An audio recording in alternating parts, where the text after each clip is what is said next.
Za 12 godina jedna stranka je postala država, a država privatni posed. Od bagerista pod fantomkama do digitalnih armija botova. Ovo nije politika. Ovo je operacija preuzimanja jedne nacije. 12 godina moći u 12 minuta istine. 20. maj 2012. Beogradska noć miriše na barut i jeftine konfete. Dok Tomislav Nikolić izlazi pred kamere da proglasi pobedu, niko u masi ne shvata da prisustvuje sahrani jedne epohe i rođenju nove, neuporedivo brutalnije mašine. Narod, izmrcvaren decenijskom tranzicijom i demokratskim zamorom, tražio je bilo kakvu promenu. Srpska napredna stranka, nastala iz pepela radikala, ponudila je savršen miris. Proevropska odela preko radikalskih ožiljaka. Aleksandar Vučić, nekadašnji jastreb 90-ih, te noći je postao supermen borbe protiv korupcije. Obećao je milijarde investicija i kraj vladavine tajkuna. Ali ono što je Srbija dobila nije bila pravda, već najsavršenija operacija preuzimanja države ikada viđena na Balkanu. Ugovor je potpisan, a cena je bila sve. Do 2014. SNS prestaje da bude partija i postaje ekosistem. Sa više od 750.000 članova, ova stranka je postala masovnija od komunističke partije u svom zenitu. To nije bio samo broj birača, to je bila armija ucenjenih sudbina. Mehanizam kapilarnih glasova pretvorio je svaku poštu, dom zdravlja i lokalnu opštinu u stranačku ispostavu. Politički pritisak postao je kiseonik koji dišemo.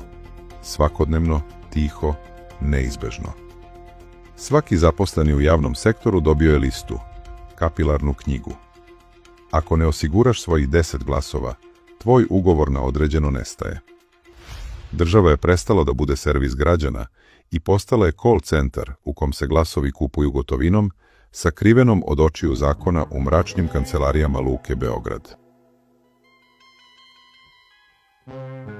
Dok nam se obećava zlatno doba, matematika režima radi prekovremeno. Statistika u Srbiji nije nauka, već alat propagande. Od 2012. javni dug Srbije nominalno se više nego udvostručio, sa 15 milijardi evra na neverovatnih 35,5 milijardi u 2023. Režim slavi rast BDP-a od 3,9%, ali taj rast stoji na klimavim nogama zaduživanja. Investicije u osnovna sredstva jesu porasle, ali ugovori su tajni, a tenderi nepostojeći.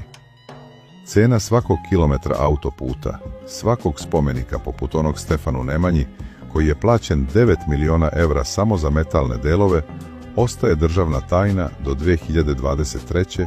ili duže.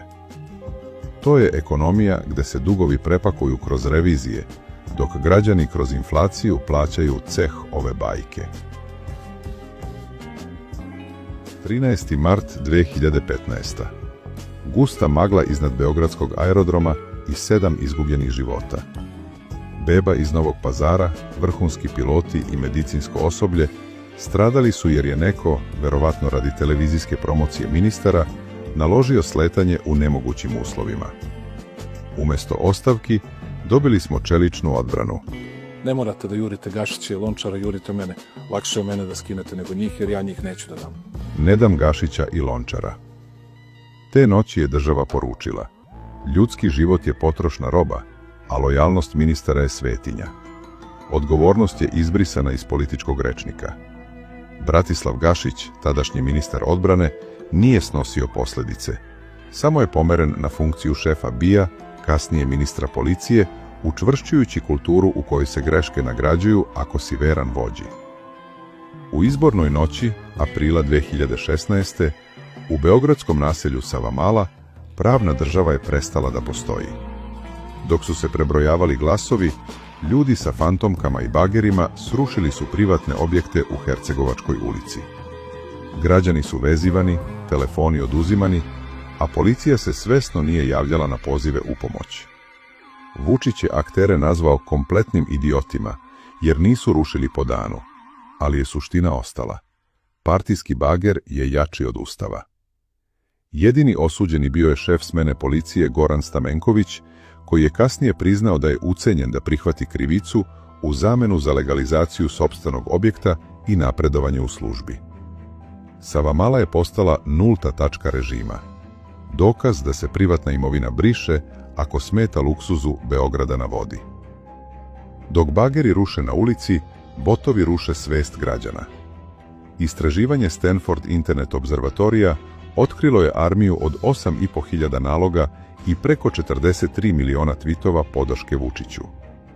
Cilj je bio jasan: zagušiti javni prostor lažnim oduševljenjem i brutalnim napadima na kritičare. Kroz aplikaciju Voter 2 aktivisti su automatski svakih 6 sekundi ostavljali milione pluseva i minusa na komentare na portalima poput Kurira i Espressa. Analiza koda otkrila je IP adresu 77 46 148 99, registrovanu direktno na sedište SNS-a u Palmira Toljatija, broj 5. To nije bila samo propaganda. To je bila industrijska proizvodnja paralelne realnosti, čiji je jedini cilj bio da se niko ne osjeti slobodnim da misli drugačije. 2019. bila je godina u kojoj je maska korupcije pala. Uzbunjivač Aleksandar Obradović hapsi se kao državni neprijatelj jer je razotkrio kako firma GIM, povezana sa ocem tadašnjeg ministra policije, kupuje oružje iz Krušika po povlašćenim cenama. Dok Obradović čami u kućnom pritvoru, policija upada na Jovanjicu, najveću plantažu marihuane u Evropi. Tamo, pod paravanom organske hrane, raslo je preko 1,5 tone narkotika, čuvano od strane pripadnika BIA i VBA. Umjesto osude, državni vrh je Koluviju branio, tvrdeći da je to samo obična trava koja je legalna u Nemačkoj. Kada se oružje i droga spoje sa strukturama moći, to više nije afera. To je definicija zarobljene države. Na naplatnoj rampi Doljevac, januara 2019. smrt je došla brzinom Škode Superb, u kojoj se nalazio funkcioner Zoran Babić. Stanika Gligorijević je poginula na licu mesta. Vučić je tvrdio da je video snimak nesreće i da je on strašan, ali sudu nikada nisu dostavljena ključna 2 minuta snimka nadzorne kamere. Taj prazni prostor od 120 sekundi je najtačniji opis pravosuđa u Srbiji. Ono što je predsjednik video je istina, a ono što sud zahteva je nebitno. Dejan Stanojević, vozač, osuđen je na 4,5 godine, ali sumnja da je za volanom bio neko drugi nikada nije nestala iz svesti naroda, jer dokazi zastarevaju u fiokama moćnika. Najmračnije poglavlje ove vladavine je klan Veljka Belivuka. Ova grupa nije nastala na ulici, već na tribini koju je država koristila za svoje potrebe. Belivuk je sam izjavio da je klan služio državi, od obezbeđivanja inauguracija do suzbijanja protesta. Veze su išle do samog vrha. Novak Nedić, generalni sekretar vlade, optužen je da je štitio klan nakon demoliranja kluba Komitet i omogućavao im vežbe na vojnim strelištima. Dijana Hrkalović, bivša državna sekretarka, koristila je Sky telefone pod nadimcima Arona, Vila i Rina, dok se u porukama pominju misteriozni Edo i Markus iz vrha policije i BIA. Kada su postali preveliki teret, klan je počišćen u spektakularnoj akciji, ali njihovi politički mentori su i dalje u svojim foteljama. Penzioneri u Srbiji su disciplinovana vojska režima, ali ne svojom voljom. Od 2014. do 2018. država im je brutalno smanjila penzije pod maskom štednje. Kada je došlo vreme za predizbornu kampanju, na adrese 1.700.000 najstarijih sugrađana stigla su lična pisma od predsjednika. Zahvalnost za podršku bila je upakovana u psihološku manipulaciju. Penzija se više nije tretirala kao stečeno pravo, već kao milostinja vođe. Poverenik za zaštitu podataka je uzalud upozoravao na zloupotrebu privatnih informacija. Pisma su stizala, a televizije Pink i Happy su 24 sata dnevno demonizovale svaku kritiku, pretvarajući penzionerske dane u stalni informativni rat protiv neprijatelja države. 2023. donela je bol koji nijedna propaganda nije mogla da ublaži. 3. i 4. maj. Ribnikar i okolina Mladenovca.